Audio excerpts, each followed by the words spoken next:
Sir, वही है. Application was made. एक minute, just please let me complete it. This is not the way to argue the matter before the High Court. When I am asking you some question, you are not answering. Yeah, I'm answering. If you are not willing to hear this matter, please either you Mr. Verma, this is not proper. No, this is not Mr. fair. Verma. नहीं, you आपका ये जो prejudice हमारे against में है, this is I'm observing. I'm not happy. I'm not happy. If you are not satisfied with my arguments, please either you answer my query. I'm saying you have not answered. I have asked you twice. He is disturbing the court as also to me also. I already told him not to disturb you. Is it the way to argue the matter before the High Court? Whether I told him in the first instance or not that he should not disturb you. Despite that, he is doing the competent authority to review this order. Put collector pass order contained in annexure P70. Because this is the only. Yes, I understood. I understood. If you have understood, then please answer that legal question in a legal manner. वही तो मैं कह रहा हूँ कि there was no order of allotment. He conducted an inquiry thereafter on my objection because this decision was taken behind my back. So I raised an objection. That objection was considered. This order could have been challenged. My lord, जो जहाँ तक ये सवाल इस lease का है, my lord, ये 1992 में ये लीज जो है वो खत्म हो गई थी। उसके बाद ये 2014 तक मतलब लगातार ये इलीगल पोजेशन में थे। इन्होंने कभी रिन्यू कभी किया ही नहीं। इनका जो ग्राउंड 1 में इन्होंने लिखे हुए हैं वो कम्प्लीटली फॉल्स है कि उन्होंने लगातार रिन्यू करते रहे हैं और रिन्यू करने के बाद उन्होंने नजूल को पेमेंट भी किया है। ये सारी चीजें जो है फॉल्स है। My lord, in this matter, the dispute is with regard to grant of a lease. Lord, the lease was granted in our favor way back in 1989 for a period of 3 years. And since then, Lord, we are continued in possession. Thereafter, Lord, we entered into a compromise with the respondent in a partnership with the respondent number 4. Lord, for the purpose of running a business in that premises, only for that purpose, that document we have filed. Immediately after that, Lord, he moved an application, respondent number 4, that this lease be allotted in his favor. Lord, the Najul officer gave a report in his favor, and thereafter matter was placed before the collector. I'm not collector. किस चीज की lease थी ये? Lease इसमें एक दुकान के लिए जी। उसकी terms, original terms and conditions क्या है? ऐसे पार्टनरशिप करना अलाउड है क्या? No, that is not. That of course तो लीज आपकी वैसे ही निरस्त हो जाएगी। नहीं, आप किसको अलॉट करना है ये कलेक्टर? नहीं, वो उन्होंने observe, that has been observed by the collector. तो भाई, once you have admittedly violated the terms and conditions of the lease, sir, cancellation, entering into a contract with somebody else for a partnership, and what is your locus? ये partnership हमारी business के लिए थी। अरे भाई जी, पढ़े उस partnership को, पढ़े पहले लीज की टर्म्स एंड कंडीशंस पढ़े। नहीं, इसमें सर ये मैं बता दूं कि ये डिस्प्यूट इस ग्राउंड के ऊपर नहीं, cancellation is not on this ground. जी, not he submitted an application. अरे ही मे हैव, नहीं, उसका collector has decided in my favour.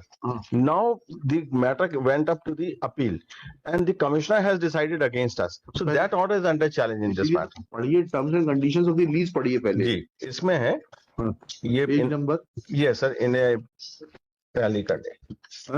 एक मिनट सर, ये P1 पढ़िए जी। P1 का इसका सिर्फ टाइप कॉपी देख लें, नेक्स्ट पेज पे लगेगी जी। इसमें लिखा है lease conditions number 1, the lessee shall pay in advance every month year sum of rupees so and so yearly for the said land payment to the made on 1st April of each month year. The lessee shall entitled to hold the said land on 1/4/89 to 31/3/92। The lessee shall use the said land only as दुकान and may for the purpose erect or place a temporary shade thereon. He shall not sell the said land or the said any part thereof any other purpose. The lessee shall not erect any structure of a permanent character on the said land any part thereof.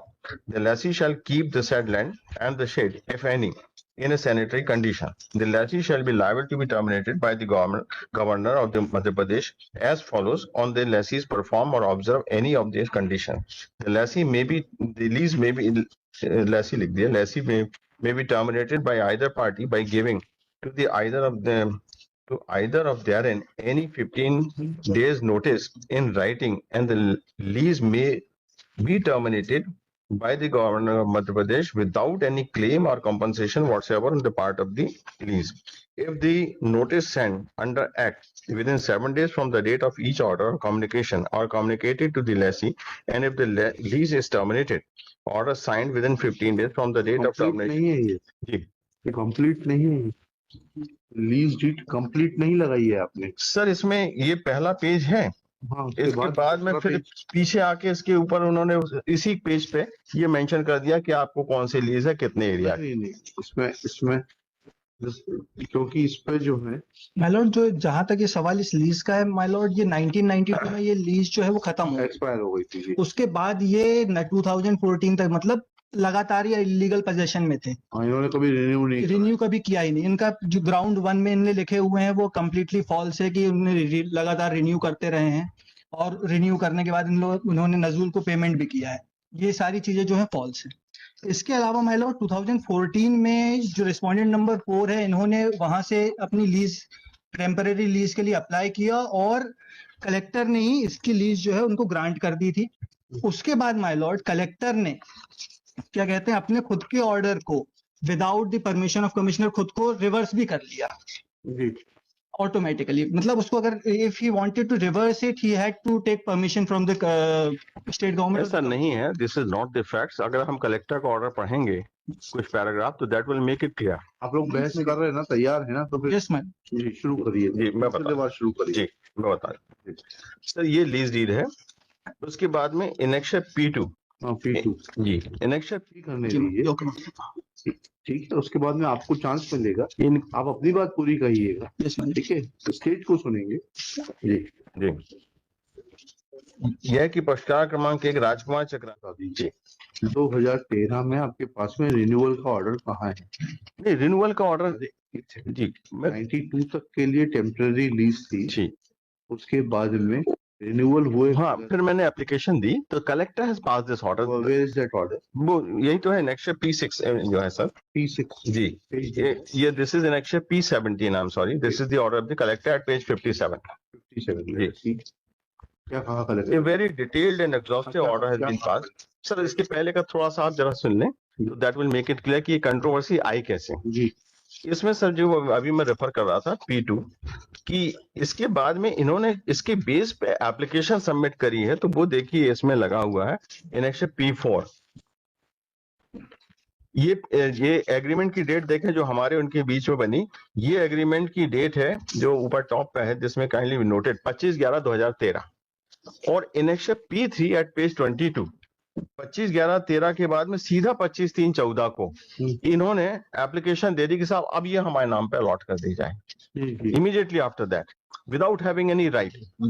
अब इसके base पे ये inaction P4 है, ये 20/7/14 का नजूल अधिकारी सिवनी का प्रतिवेदन है।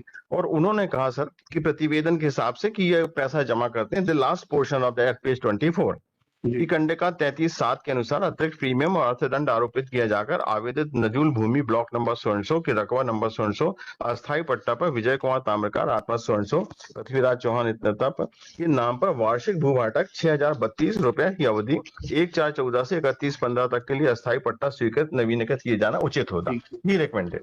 Then this matter was placed before the collector in इनेक्शन P5 and collector pass order. जी कलेक्टर के भी सब इसमें देख लेंगे। लास्ट के पैरा 2 है, पैराग्राफ 5 में उसकी लास्ट की शर्त का उल्लंघन करने के कारण राजस्व परिपत्र 4(1) की कंडिका 32-33(7) के अतिक्रमण किए जाने के कारण अतिरिक्त प्रीमियम राशि 5,000 एवं अर्थदंड 5,000 रुपए शासकीय कोष में जमा करने की शर्त पर आवेदक विजय कुमार पिता रामगोपाल ताम्रकार निवासी पृथ्वीराज चौहान सिवनी के वार्षिक भूभाटक 100 नजूल स्टेशन नंबर 100 इतना रकबा 450 की भूमि अवधि 1/4/14 से 31/3/15 तक 1 वर्ष के लिए अस्थायी पट्टा नवीनीकृत स्वीकृत किया जाता है। अतः आवेदक वर्ष 2014-15 के लिए प्रश्नाधीन भूमि प्रीमियम एवं अर्थदंड की राशि शासकीय कोष में जमा कराने के पश्चात पट्टा तैयार कर हस्ताक्षर हेतु प्रस्तुत करने हेतु प्रकरण नजूल अधिकारी सिवनी को अग्रेषित है। ये उन्होंने भेजा। इसके बाद में sir we raised an objection that is annexure P6। ये हमने कलेक्टर के सामने immediately as soon as we came to know that he has applied for grant of lease, so we submitted an objection note on 20th/10/2014 जी।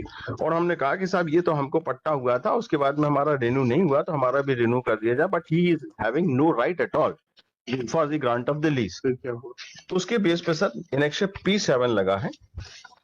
ये 20/10/2014 का है, collector का order है।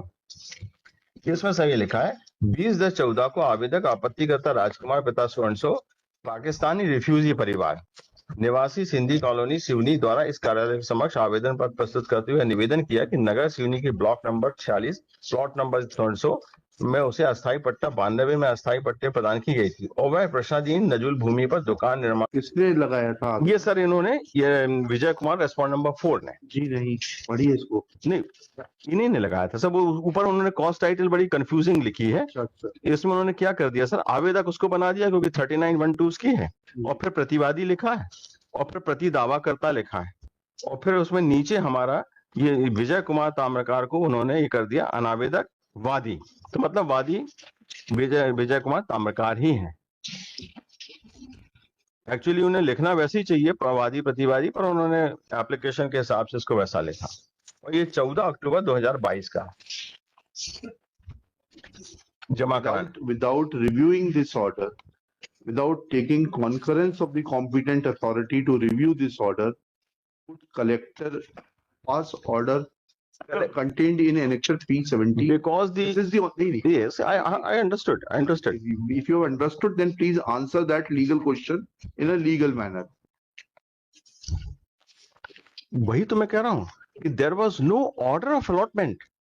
वो उन्होंने he conducted an inquiry thereafter on my objection because this decision was taken behind my back. So I raised an objection. That objection was considered. This order could have been challenged before the superior authority by you. But the Collector could not have reviewed. This is what he is raising an objection.